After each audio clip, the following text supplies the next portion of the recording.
Hey everyone, tonight we're diving into one of the most secretive meetings in American history. A meeting that took place on a private island off the coast of Georgia in November 1910. 7 men, representing 1/4 of the world's wealth, traveled in disguise, using only first names to avoid detection. They spent 9 days drafting legislation that would fundamentally reshape American finance. And what they created became the Federal Reserve, the institution that would enable every banking crisis, every bailout, every war financing operation we've discussed on this channel. This is the origin story. This is where the pattern begins. Picture this. It's November 22nd, 1910. A private railway car sits on a siding in Hoboken, New Jersey. The shades are drawn. Armed guards stand at both ends one by one.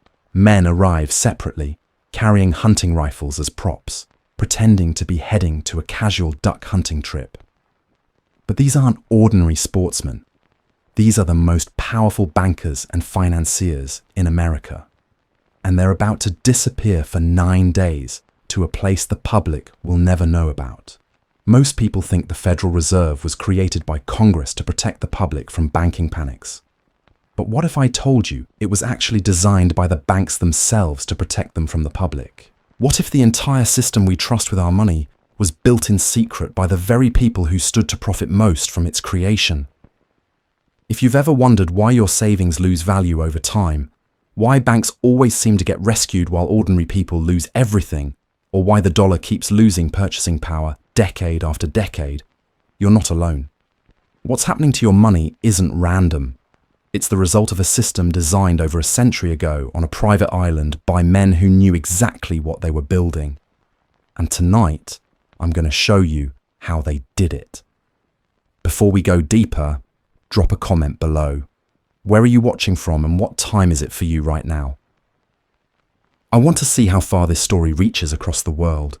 And if you're seeing the pattern for the first time, make sure you're subscribed, because this connects directly to our previous videos about World War I and World War II.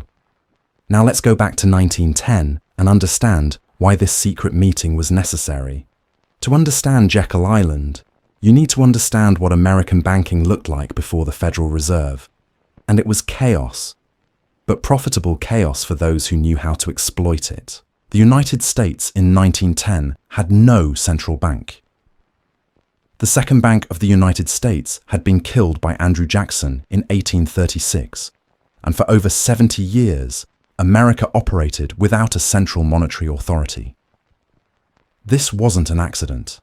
Americans deeply distrusted centralized banking power. They remembered how the first and second banks had been controlled by wealthy elites and foreign interests. They remembered the panics these banks had caused. They wanted banking to remain local and competitive. But here's what that system meant in practice. America had thousands of individual banks, each issuing their own currency, each holding their own reserves, each making their own lending decisions. When depositors lost confidence in a bank, they would rush to withdraw their gold. If the bank didn't have enough gold, it failed. And when one bank failed, panic would spread to other banks. Depositors would rush to those banks. More failures would follow.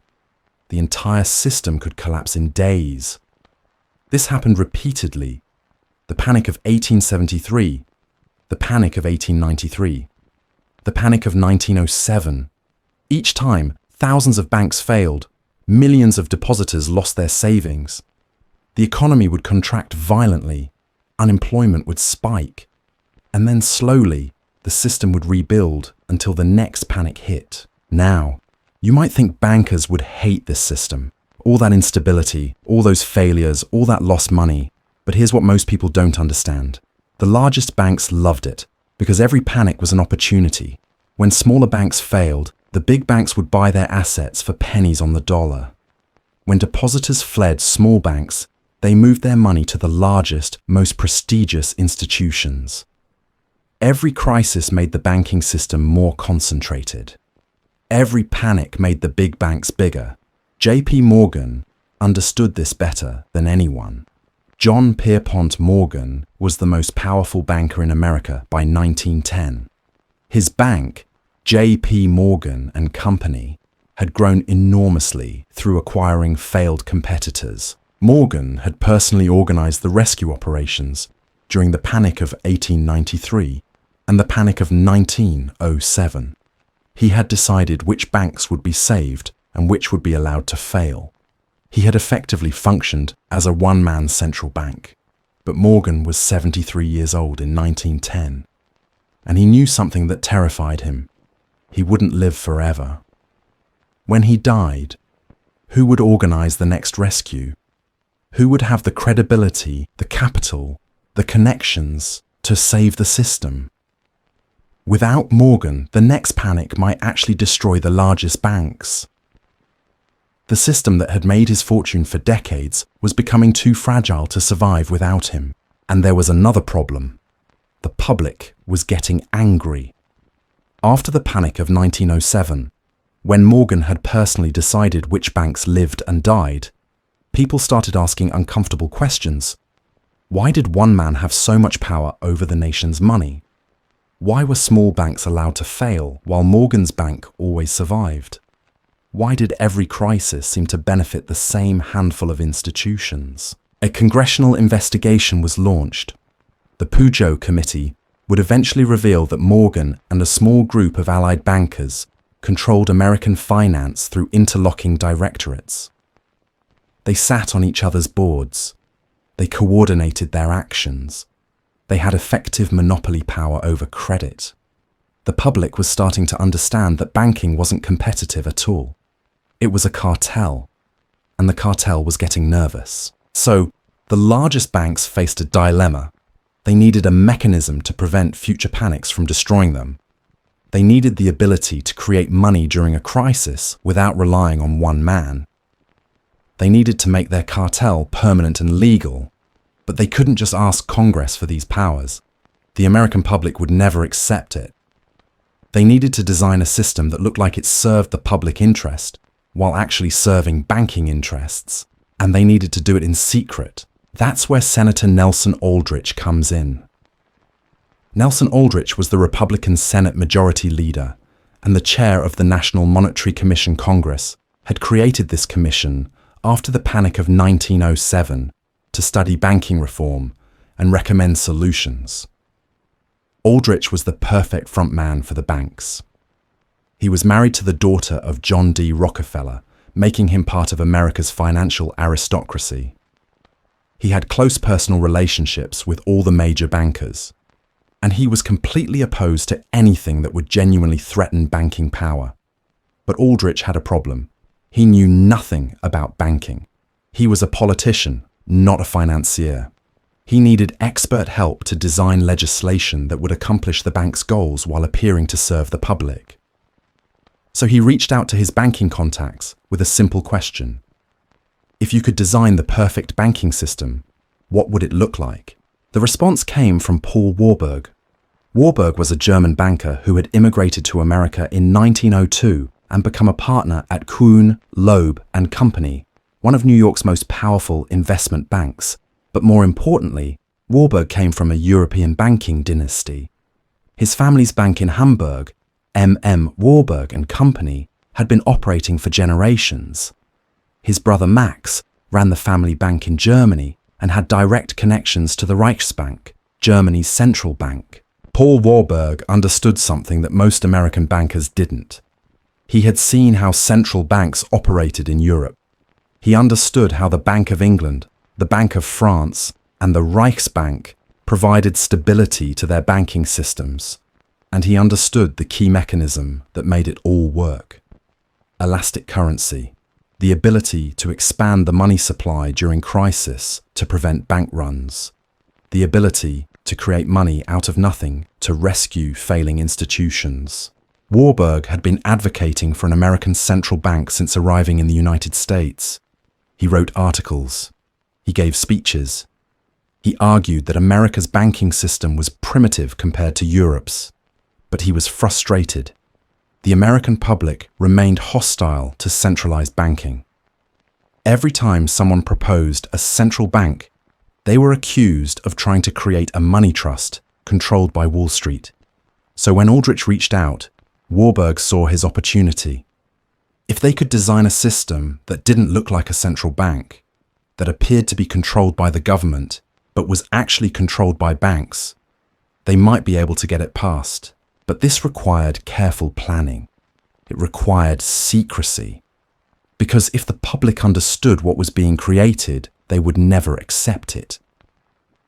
Aldrich agreed to organize a secret meeting.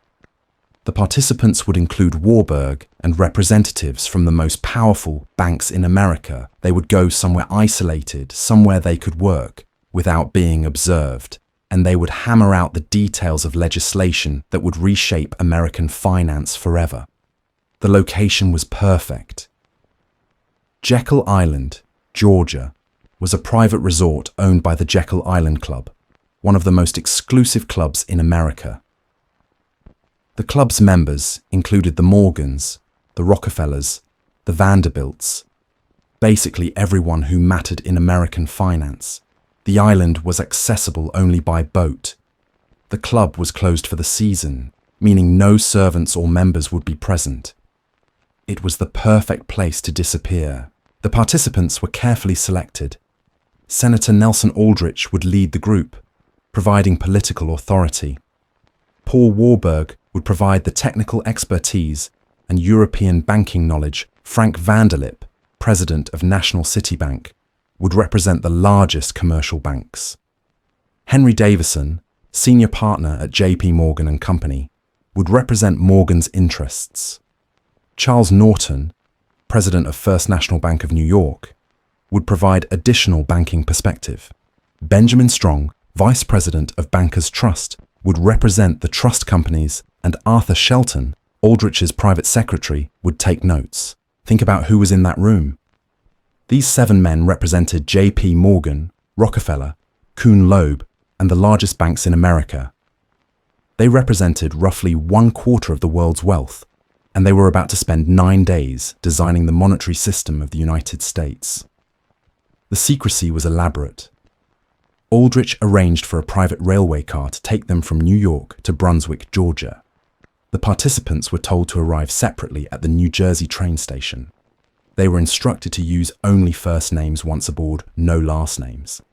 No references to their positions or banks. They carried hunting rifles as props to support the cover story that they were going on a duck hunting trip. Frank Vanderlip later described the journey in his autobiography. He wrote about the extraordinary lengths they went to avoid detection, about being sworn to secrecy, about understanding that if the public discovered that he and the other bankers were drafting banking legislation together, it would be political suicide for Aldrich and disaster for their goals. The train took them south through the night. On November 22nd, 1910, they arrived in Brunswick and took a small boat to Jekyll Island. The club was deserted. No servants, no members, no witnesses. For the next 9 days, they worked in complete isolation. The goal was clear: design a central banking system that would prevent future panics by giving banks the ability to create money during crises. But it had to be politically acceptable to Congress and the public. It couldn't look like a central bank controlled by Wall Street. It had to appear democratic, decentralized, and under government oversight. The solution they developed was brilliant in its deception. They would create a system of regional reserve banks, making it look decentralized rather than centralized. They would have a Federal Reserve Board appointed by the president, making it look like government control. But the regional banks would be owned by private banks, not the government, and the board's power would be limited in ways that ensured banks maintained real control. Paul Warburg took the lead in designing the technical details. He explained how European central banks operated, how they held reserves for commercial banks, how they could create money by purchasing assets from banks, how they set interest rates to influence credit conditions, how they served as lender of last resort during panics, providing unlimited liquidity to prevent bank failures. The key mechanism was elegant. Commercial banks would be required to deposit a portion of their reserves at the Federal Reserve. In exchange, they would receive Federal Reserve notes, essentially IOUs from the central bank. But here's the crucial part. These Federal Reserve notes would be treated as legal tender. They would circulate as money, which meant the Federal Reserve could create money simply by issuing notes to banks in exchange for their assets. Think about what this means. A bank in trouble could take its assets, loans, securities, whatever it held, to the Federal Reserve. The Federal Reserve would give the bank cash in exchange. The bank could use that cash to pay depositors, preventing a bank run, and the Federal Reserve would create the cash out of nothing. It was money creation on demand, available whenever banks needed it, but the political optics had to be managed, so they structured the system to appear decentralized. Instead of one central bank in New York, there would be 12 regional Federal Reserve banks spread across the country. This would make it look like the system served all of America, not just Wall Street. Each regional bank would be owned by the commercial banks in its district. Those commercial banks would elect 2/3 of the regional bank's board. Only 1/3 would be appointed by the government. Do you see the control structure being built here? Banks would own the regional Federal Reserve's banks would elect most of their directors. And those regional banks would create the money supply.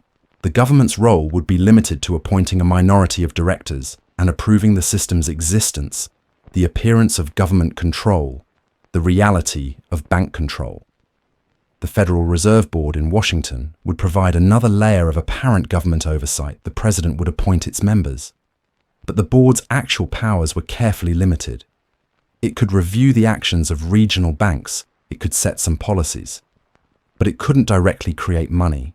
That power remained with the regional banks, which were controlled by commercial banks. They spent days arguing over details. How large should reserve requirements be? What assets could banks exchange for Federal Reserve notes? How would interest rates be set? What would prevent the Federal Reserve from creating too much money and causing inflation? Every detail was debated and refined. The inflation question was particularly important. If the Federal Reserve could create unlimited money, wouldn't that make dollars worthless? Warburg had the answer: gold. The Federal Reserve notes would be backed by gold reserves. The Federal Reserve would be required to maintain a certain ratio of gold to notes. This would limit money creation and maintain confidence in the currency. Of course, this gold backing would later prove to be largely fictional. The reserve requirements would be reduced over time. The gold standard would be abandoned entirely by 1971. But in 1910, the gold backing was essential for political acceptability. It made the system look sound and conservative. After 9 days, they had a complete draft, a bill that would create the Federal Reserve System. Regional banks owned by commercial banks, a board, appointed by the president but with limited power. The ability to create money on demand to rescue banks during panics. And all of it wrapped in language that made it sound like democratic reform rather than banking cartel. They returned to New York separately, maintaining the same secrecy as their departure. The draft legislation was given to Senator Aldrich. He would introduce it as the Aldrich Plan, the product of his National Monetary Commission's careful study. The public would never know that it had been written by the banks themselves. But there was a problem. When Aldrich introduced his plan in January 1911, it was immediately recognized for what it was: a banking bill written by bankers. Progressive politicians attacked it as the money trusts' attempt to formalize their control over American finance. The opposition was fierce, and Aldrich, who had been expected to remain in the Senate, chose to retire rather than fight for his bill's passage. The Aldrich Plan was dead. But the ideas, the structure, the mechanisms, all of that remained. The bankers who had met at Jekyll Island simply waited for a better political moment. That moment came in 1912 when Woodrow Wilson was elected president. Wilson was a Democrat, and Democrats had opposed the Aldrich Plan as a Republican banking scheme. But Wilson's key advisor was Colonel Edward House, a Texas power broker with close ties to Wall Street, and Wilson's campaign had been substantially financed by banking interests. House understood that Democrats would never pass a bill called the Aldrich Plan, but if you renamed it, changed some cosmetic details, and had Democrats introduce it as their own reform, it might work. So the Jekyll Island draft was revived with modifications. Instead of the Aldrich Plan, it became the Federal Reserve Act. Instead of Senator Aldrich as sponsor, it would be Democratic congressmen. The changes were mostly superficial. The regional banks were still owned by commercial banks. The Federal Reserve Board gained slightly more power, but not enough to override banking interests. The ability to create money on demand remained. All the key mechanisms designed at Jekyll Island were preserved. But the political framing was completely different.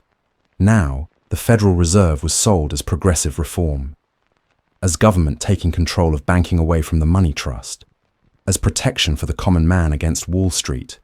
The same bankers who had written the original bill now quietly lobbied for the revised version while publicly pretending to oppose it. This was political theatre at its finest. Bankers testified before Congress that they opposed the Federal Reserve Act. They claimed it gave too much power to government. They argued it would hurt banking. Meanwhile, behind the scenes, they were ensuring their interests were protected and urging passage. Some congressmen saw through the deception. Representative Charles Lindbergh Sr., father of the famous aviator, gave a prophetic speech on the House floor. He said, "This act establishes the most gigantic trust on earth.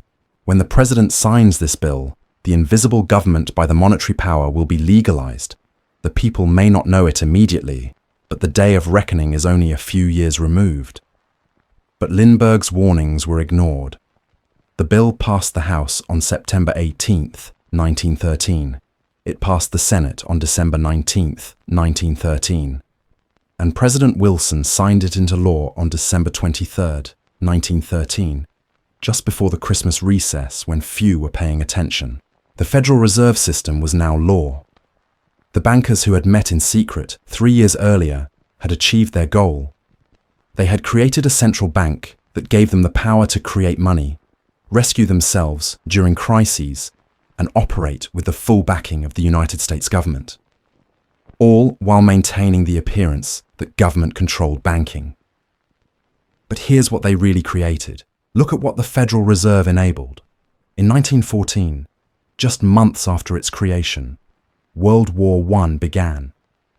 And as we covered in our previous video, that war required massive financing. Governments needed to borrow billions. And the Federal Reserve provided the mechanism. It bought government bonds, creating money to fund the war. Without the Federal Reserve, that level of war financing would have been impossible. The pattern was established. Crisis requires money. Federal Reserve creates money banks' profit by facilitating the loans. Government goes into debt, and ordinary people pay through inflation and taxation. This pattern would repeat in World War II, in every subsequent war, in every banking crisis from 1929 through 2008. The men who met at Jekyll Island in 1910 created the infrastructure for a century of wealth transfer. From savers to banks, from taxpayers to government, from the many to the few. And they did it in secret because they knew the public would never have accepted it if they understood what was being built. If this is opening your eyes to how the system really works, do me a solid. Smash that like button if you're seeing the pattern for the first time, and subscribe because we're exposing what they don't want you to know. Your support keeps this content alive. Now, I know some of you are thinking, this sounds like conspiracy theory, secret meetings, banker control, hidden power structures. But here's the thing. This isn't speculation. The participants themselves later wrote about Jekyll Island. Frank Vanderlip published an article in 1935 describing the secret meeting and his role in drafting the Federal Reserve Act. He called it, quote, as secretive, indeed as furtive as any conspirator. Paul Warburg wrote extensively about the Jekyll Island meeting in his memoirs. He was proud of it. He believed he had brought European sophistication to primitive American banking. The secrecy wasn't a conspiracy in the sense of something illegal. It was a conspiracy in the original meaning of the word. People working together in secret to achieve a goal. And their goal was creating a monetary system that served their interests while appearing to serve the public. Look at what the Federal Reserve has done since 1913. It has presided over the complete destruction of the dollar's purchasing power. A dollar in 1913 could buy what $26 buy today. That's 96% inflation over 112 years. Your money loses value continuously, silently, invisibly. That's not a bug in the system. That's a feature. Inflation benefits debtors, and banks are the largest debtors because they owe money to depositors. The Federal Reserve has rescued banks repeatedly. The 1929 crash led to the Great Depression. The Federal Reserve's response eventually created the conditions for recovery, but not before wiping out thousands of small banks while preserving the largest, the savings and loan crisis of the 1980s. The 2008 financial crisis, when the Federal Reserve created trillions to rescue banks. Every crisis follows the same pattern designed at Jekyll Island. Banks take risks. Crisis threatens them. Federal Reserve creates money to rescue them. Public pays through inflation. The Federal Reserve has financed every American war since its creation. World War I, World War II, Korea, Vietnam, Iraq, Afghanistan. Each war required massive government borrowing. Each war was financed through Federal Reserve money creation. As we showed in previous videos, this connection between central banking and war financing isn't coincidental. It's structural. Wars require more money than taxation can raise. Central banks provide that money. And here's what's crucial to understand. The system created at Jekyll Island has been exported globally. After World War II, the Bretton Woods Conference, which we covered in our last video, used the Federal Reserve and the dollar as the foundation for the entire global monetary system. The International Monetary Fund and World Bank were built on Federal Reserve principles. Central banking, fiat currency, money creation to rescue banks, all of this went global. Today, every major country has a central bank operating on the Jekyll Island model. The European Central Bank, the Bank of Japan, the People's Bank of China. They all have the power to create money, rescue banks, and transfer wealth from savers to debtors. The system designed in secret in 1910 became the template for global finance. So what does this mean for you today? It means understanding that your money, your savings, your economic future operates within a system designed over a century ago by people whose interests were not aligned with yours. When you hear about the Federal Reserve setting interest rates, understand that this power was created in secret to benefit banks. When you see your savings lose purchasing power to inflation, understand that this is deliberate policy, not economic accident. When banks get bailed out while ordinary people lose their homes, understand that the system is working exactly as designed. The Federal Reserve was never created to serve you. It was created to serve banks. And every crisis since 1913 has proven this. The pattern is consistent. Banks take risks. Crisis threatens them. Federal Reserve rescues them. You pay. This happened in World War I, which we covered. This happened in the Great Depression. This happened in 2008, and it will happen in the next crisis. Now here's what makes this especially relevant today. The Federal Reserve's power has expanded far beyond what was designed at Jekyll Island. In 2008, the Fed didn't just rescue banks. It bought mortgage securities, corporate bonds, all kinds of assets that had nothing to do with traditional central banking. In 2020, during COVID, the Federal Reserve created more money in a single year than in the previous century combined. The mechanisms designed in secret in 1910 have evolved into something even more powerful and less constrained. And there's something new on the horizon. Central bank digital currencies, CBDCs. These would give the Federal Reserve direct control over your money. not banks holding your deposits, the Federal Reserve itself holding your account. This is the logical endpoint of the system created at Jekyll Island, complete control over the monetary system by the central bank. Understanding Jekyll Island is understanding the origin of modern monetary control. Those 7 men who met in secret in 1910 weren't trying to fix American banking. They were trying to make their cartel permanent and legal. They were trying to ensure that future crises would benefit them rather than threaten them. And they succeeded beyond their wildest dreams. The system they created has survived for 112 years. It has adapted to every crisis. It has expanded its power with each emergency. And it continues to transfer wealth from ordinary people to financial institutions through mechanisms most people don't understand. But you understand now.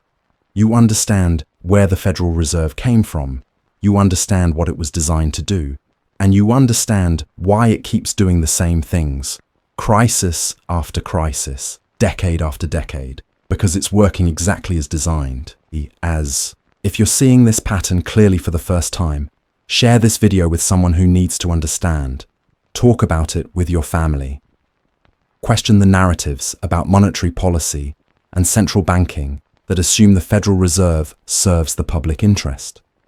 Because understanding the origin reveals the purpose. History isn't just about the past. It's about understanding the systems we live within today. The Federal Reserve that controls your currency, that sets interest rates affecting your mortgage and savings, that creates trillions during crises, was designed in secret by bankers to serve banking interests. That's not conspiracy theory. That's documented historical fact. The next time you hear about Federal Reserve policy, remember Jekyll Island. Remember 7 men meeting in secret. Remember a bill written by banks and sold as democratic reform.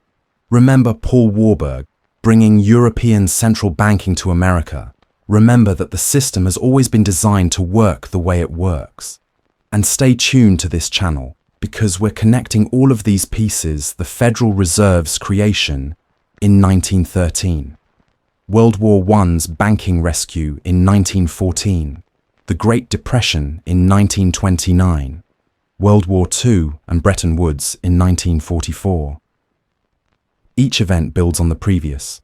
Each crisis expands the system's power. Each rescue makes the next crisis more likely. The pattern that began at Jekyll Island in 1910 is still running today, and understanding it is the first step to seeing what comes next. History isn't over. The mechanisms designed over a century ago are still shaping your economic reality. And those who understand the pattern don't have to be surprised when it repeats.